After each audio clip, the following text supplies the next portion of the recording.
and they're able to police and serve the public.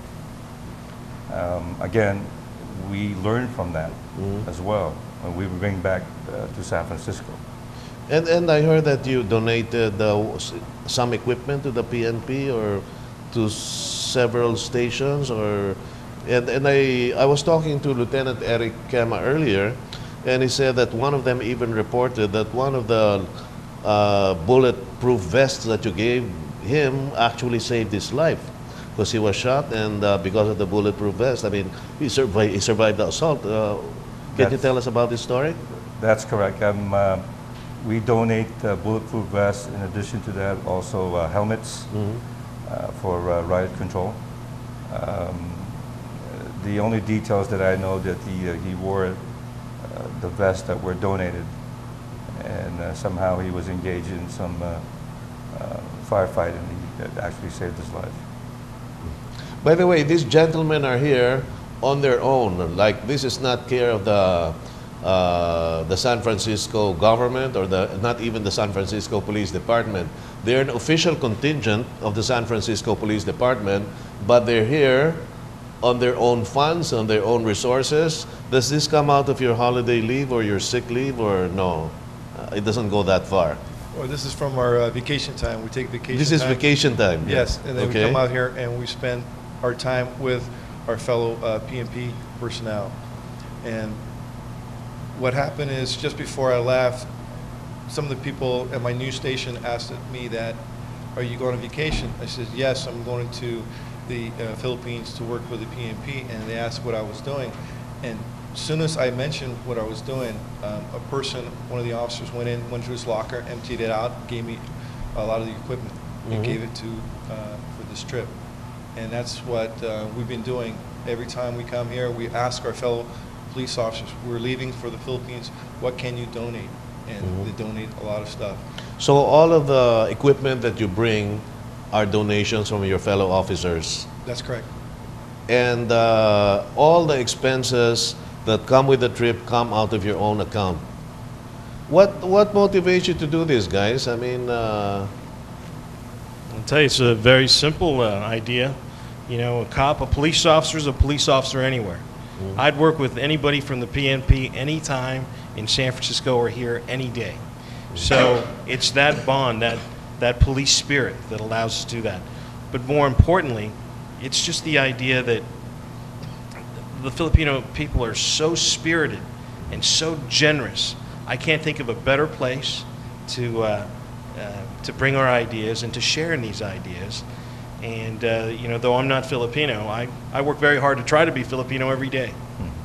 Okay, by the way, as an ethnic group, I mean, magulo ba mga Pilipino sa San Francisco? Hindi naman. I mean, they're not one of the more troublesome groups. Hindi naman. No. Okay, so let's not mention which group, but at least it's not the Filipinos. No. Okay. How about you, Lieutenant Espinda? I mean, what motivates you to spend your own money on your vacation time when you can be in Hawaii, or you can be anywhere you want? You can be in France if you wanted to. Why spend it in the Philippines and spending your own money? And well, of course, I mean, it's not the best conditions. I mean, this is a third world country. So what motivates you to do that, Lieutenant Espinda? Well, it's just like what Dominic said. It's our fellow comrades. We know what they go through, and we know that it's the limited resources they have, and we have the resources. And we know the situations that they're involved in. However, we're very fortunate to have these resources. How many years have you been doing this? For this, yes. I've only been doing it for 4 years.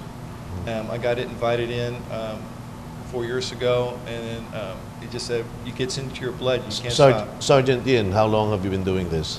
Since the beginning, since the beginning. exploratory So you program. were with Eric Kema, Lieutenant Eric Kema. By the way, get well soon. They had, you know, there's something about the food that doesn't agree. You sure it wasn't the foot spa? No, just kidding. Oh, they should try the foot spa, by the way. You know. Yes. So anyway, how about you? What motivates you? Well, just love of fellow police police officer and also fellow kababayan. When I was asked by the lieutenant, no questions asked,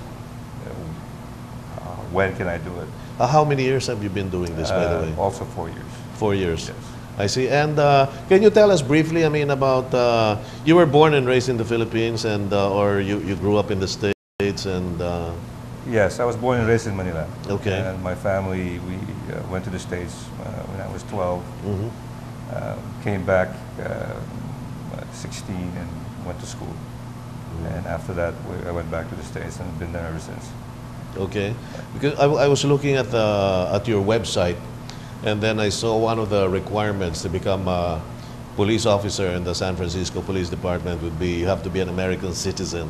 That's correct. So if not, I'm sure you'd have more Filipinos there because a lot of them are permanent residents, Yes. not necessarily U.S. citizens, but definitely Georgia and I were talking earlier, and when it comes to everything else, all the qualities of a good police officer, our people have it. The Philippine National Police, our police officers have it.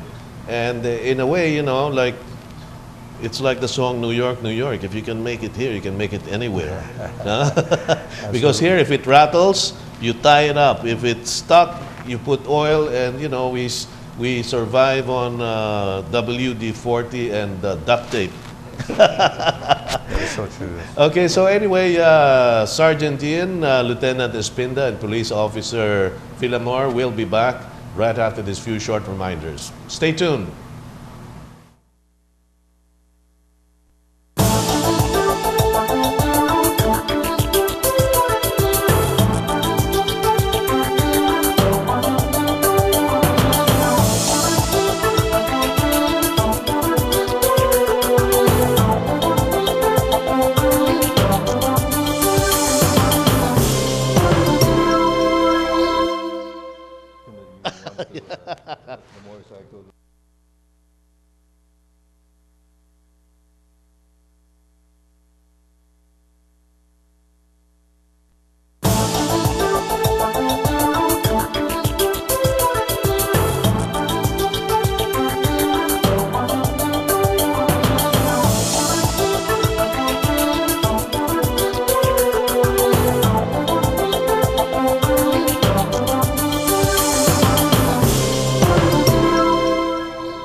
Welcome back to Talk News TV on GNN Global News Network. I'm Gerry Cornejo, and today we have guests from the San Francisco Police Department.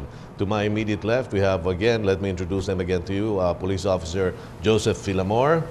We have Lieutenant Luis Espinda, and we have Sergeant Dominic Yin. Okay, we start again with rank.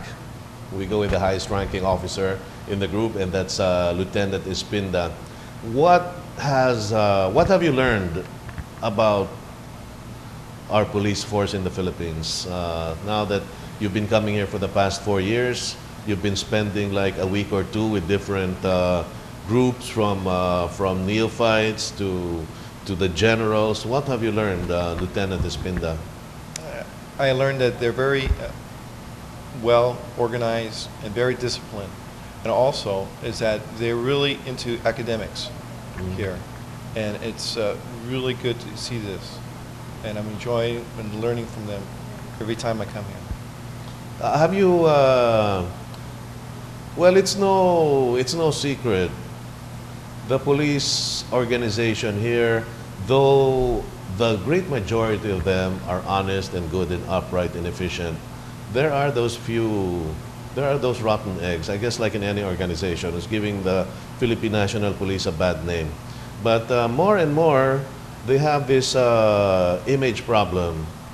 You know, like right now, to tell you the truth, di ba totoo ito? I mean, like, if you're walking down the street and you have a problem, you want to ask for directions, and you see a policeman, you'd rather not. You'd rather avoid that policeman and go to a gas station and ask the gasoline boy, hey, how do I get to that building? You know, and that's the case here. Did you ever have that kind of image problem in San Francisco? And if not, how do you solve this sort of image problem here in Manila? I mean, maybe you can be a better judge of this because you're looking at it from the outside looking in. So what should be done? Or Oh, but by the way, first of all, are you aware that there's this negative impression of the general public when it comes to the PNP? Yes, I do. Okay. What should be done or what can be done? Well, first of all, I'd like to say this, that I think that general perception is everywhere, even in San Francisco or anywhere in the law enforcement, Okay. because we present a negative image. Because if something tragic happens, who do you call? A police officer. And then